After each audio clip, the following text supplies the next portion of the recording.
Hello, hello, salam et bienvenue aux Femmes Rayonnantes Entrepreneurs Podcast où tu trouves des épisodes de 15 minutes ou moins avec des conseils, des astuces, des réflexions sur la prestation de services en ligne, l'entrepreneuriat digital, le leadership et des actions à mettre en place pour développer ton entreprise digitale.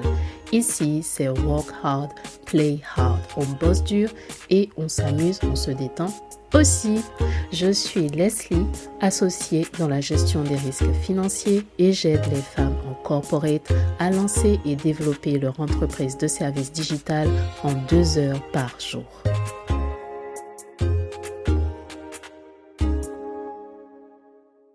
Hello, hello, rayonnante entrepreneur. J'espère que tu as passé un très bon week-end et que tu es prête pour cette nouvelle semaine.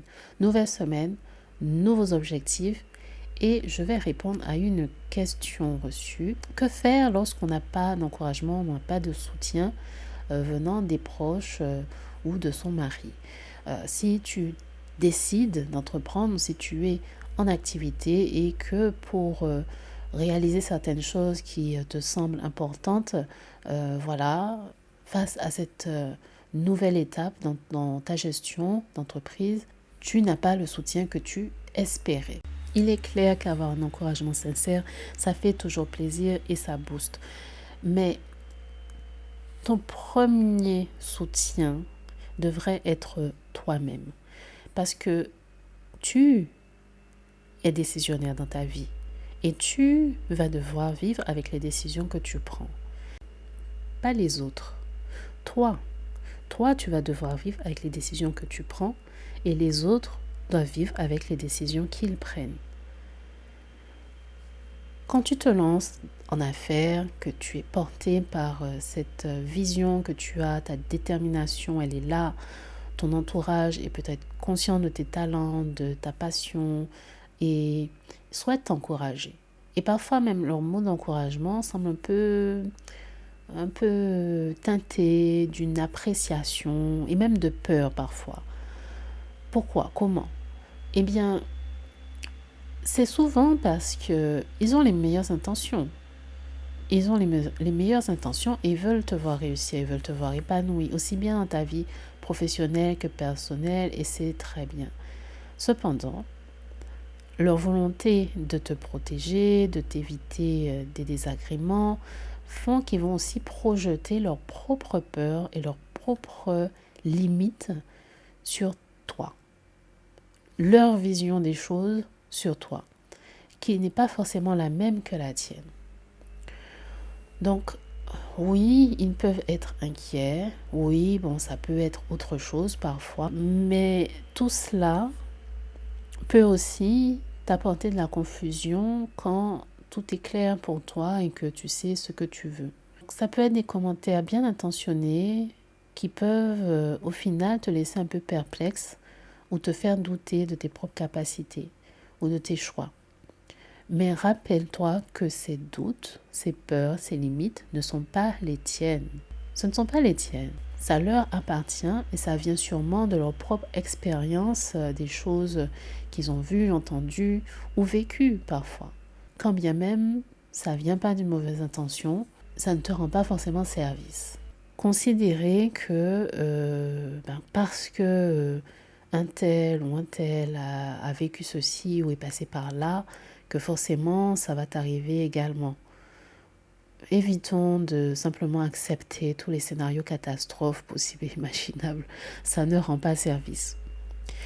C'est crucial que tu puisses reconnaître qu'est-ce qui vient de toi ou est-ce que ce sont des choses qui viennent des autres, des projections qui viennent des autres, construits sur leur expérience, leur émotion et qui ne sont pas forcément ta réalité. Face aux objections de ton entourage, aux doutes que peut avoir ton entourage, aux peurs que peut avoir ton mari, tes proches, bref, la clé réside dans ta capacité à rester concentré sur ta propre vision.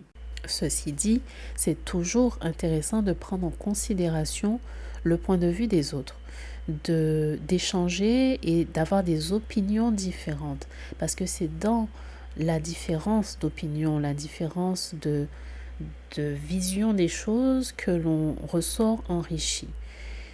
Mais après, à partir de quel moment est-ce que cela ne te rend plus service? À quel moment cela devient nocif pour toi? Ça, c'est à toi de le définir. Et face aux projections, aux objections, aux remarques désobligeantes que peuvent avoir les autres sur tes choix, sur ta vie, la clé réside dans le fait de cultiver ta propre lumière. Sois ton premier soutien. Déjà, pour commencer, sois ton premier soutien. Rayonne pour toi. Ne laisse pas les ombres des doutes qui viennent d'ailleurs t'empêcher de rayonner. N'oublie pas que chaque obstacle, chaque doute, chaque projection extérieure, c'est une occasion de grandir, c'est une occasion de challenger ta vision, c'est une occasion de renforcer la décision que tu as prise. Ce ne sont pas des freins, ce sont des trampolines.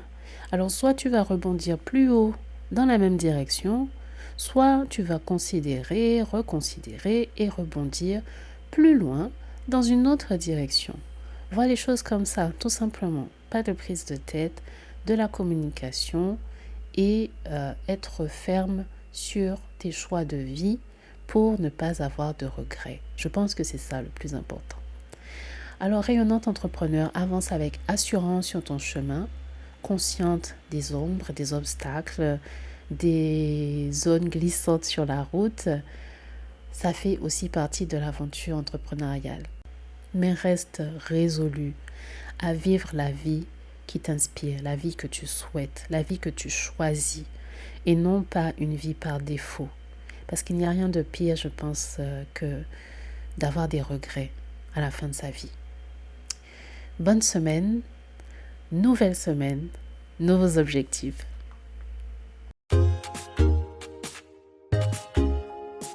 Il est temps de rayonner en ligne. Merci d'être passé, d'avoir écouté et si tu souhaites aller plus loin, tu peux visiter le site internet www.femmerayonnante.fr.